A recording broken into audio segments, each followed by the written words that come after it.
সুপ্রিয় দর্শক মন্ডলী, আজ আমরা এসেছি জামালপুরের সেই ডিগ্রির চরে, যেখানে শাহ কামালের মাজার রয়েছে। আজকে আমরা এই মাজার থেকে এখানের তথ্য, সম্পূর্ণ তথ্যটা জানবো। এখানে আমাদের মাঝে এক ভাই আছেন। হ্যাঁ ভাই, আপনি একটু এদিকে আসেন। কি করতেছেন? ভাই, আমরা একটা লেসবিয়ান কিং চ্যানেল থেকে এসেছি। আমরা জানতে চাই যে এখানে মানুষ কিভাবে আসে, কি করে। আমরা তো এখানে মাজার বলি, কিন্তু এই মাজারের উদ্দেশ্যটা কি?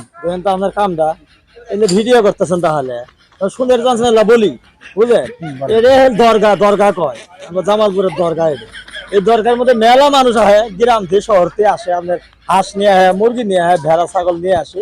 কিন্তু আমাদের এই যে চিংড়ি সালাদ আন্ডাবাড়ি করে, বুঝলেন? ওই যে যেমন আজকে আমার চাষি আনছিল, পাক শাক করলো, আমার খালার ওষুধ এই পাক শাক করে গেছে।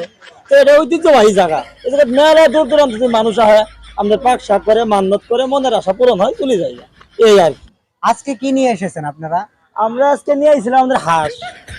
তারপর হাঁসটা কিভাবে পাকালেন? এখানে খাওয়ার সিস্টেমটা কিরকম?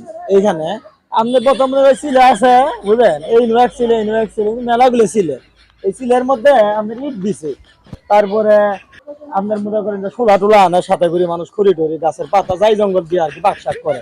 তো আমরা কি হবাস করলাম, এই যে একবারে ছিল ভোগ নেই, এটা ছিল পেলাম, তবে একবারে কোনা বাড়ি, অনেক দূর দূরান্ত থেকে অনেক দূর দূরান্ত লোক আসে। পরে চাষা করলাম এটা ইন্টি গাতক, পরে ইন্টি বেলা হারি মান্দা ঘষা করি আমরা পাক শাক শুরু করলাম।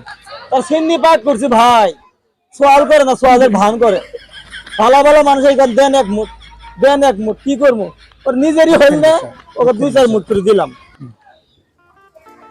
তাহলে ভাই, এখানে আপনারা কোন উদ্দেশ্যে কি মানত করেছিলেন, এটা যদি একটু আমাদের দর্শকদের বলতে। এইখানে আমার মানত হয়েছিল বলতে, আমার এক দাদির বাচ্চা হয় না, ওরা 30 বছর যাবো সংসার করতেছে। এখন কেউ কই যে বেডাঙ্গের দোষ, কেউ কই বিডিং এর দোষ। পরে দাদা আবার বলে বলে লেখার বার হয়, মেলা মানুষ দূর দূরান্ত হয়।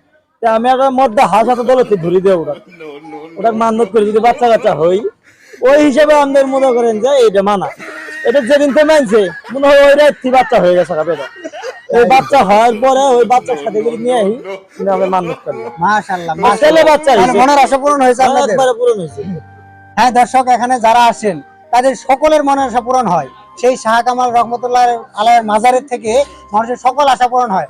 আপনারা এখানে আসবেন, ঘুরবেন, দেখবেন, দেখে যাবেন যে কি অবস্থা এখানে। আর আপনারা যে কোনো মানত করে আসবেন, ইনশাআল্লাহ 100% মানত কবুল হবে। তো আজ এ পর্যন্তই। পরবর্তী আবার ভাই আর একটা জিনিস করলে আছে, কি বলেন? জামালপুরের দরগা এটা করলে আমাদের মনে করেন বিভিন্ন ইউটিউব চ্যানেল তো চিনি না, ওরা এই কয় যে জামালপুরের দরগা ডিগ্রির চর, কি বলে ওটা গো, ডিগ্রির চরে ভরপুর মালের আমদানি করে ওটা, বুঝেন? ওই হিসেবে মনে করেন মেলা পোলাবান। হ্যাঁ, এই যে 12টা পোলাবান এই সিরিংগুলো নিয়ে পারে কি জানে, এই সাই জঙ্গল আর কি ঘুরে ঘুরে যায় না, মাঝের মানুষ থয় না, তো বলা জায়গা উঠি যায় কারবার করে। ওই দেন ওই হ্যাগি একবার পচাইছে, ওই কোনাটা একবারে পচাইছে ভাই, বুঝছেন? অসংখ্য ধন্যবাদ আপনাকে আমাদের দর্শকদের উদ্দেশ্যে বলার জন্য। তো আপনি আসবেন, আচ্ছা নেলা কই দেন দূর দূরান্তে শিক্ষিত পোলাবান এই জন্য হাগা টাগা না করে, বুঝলেন? একবার শেষ করে ফেলবি। হ্যাঁ, সালাম ভাই। ভাইকে অসংখ্য ধন্যবাদ। আমাদের মাঝে অনেক বক্তব্য দিয়েছেন তিনি লাস্ট একটা কথা বলেছেন যে ডিগ্রির চর জামালপুর মালে ভরপুর। আপনারা এখানে আসবেন, অনেক দূর দূরান্ত থেকে আসবেন, আপনারা পোলাবান আসবেন, এসে ঘুরে যাবেন। এখানে দেখার অনেক কিছু আছে, আপনারা আসবেন।